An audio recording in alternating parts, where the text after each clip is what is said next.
سلامونه او احترامات مو منئ ښه راغلاست. دا هم د نن ورځې مهم خبرونه.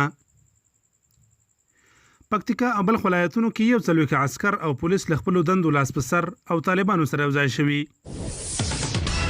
کندهار ولایت کې عسکرو د خپلې پوستې پر ملګرو برید کړی، 15 تنه یې وژلي. غني د ملګرو ملتونو له پراختیایي ادارې یا UNDP څخه د مرستې غوښتنه کړې. طالبانو خپلو مسلحو قواو ته امر کړی چې د سلام مخابراتي شرکت مراکز، پایې او ټاورونه هدف وګرځوي. روزګان ولایت کې د درو لوړپوړو قومندانانو په ګډون 9 تنه دولتي عسکر وژل شوي دي.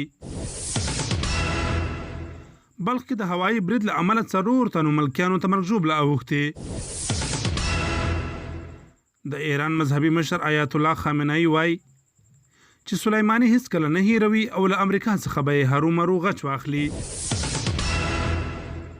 نیویارک ټایمز ورځپاڼه وایي ټول امریکایان اوس پر دې خبر دي چې ټرمپ درواغجن ولسمشر دی. تر 100 زیاتو امریکایي استازو له افغانستانه د ټولو امریکایي پوځیانو د وتلو ملاتړ کړی دی. امریکا کې د وسلوال برید له امله 14 کسان ټپیان شوي دي. د خبرونو پای.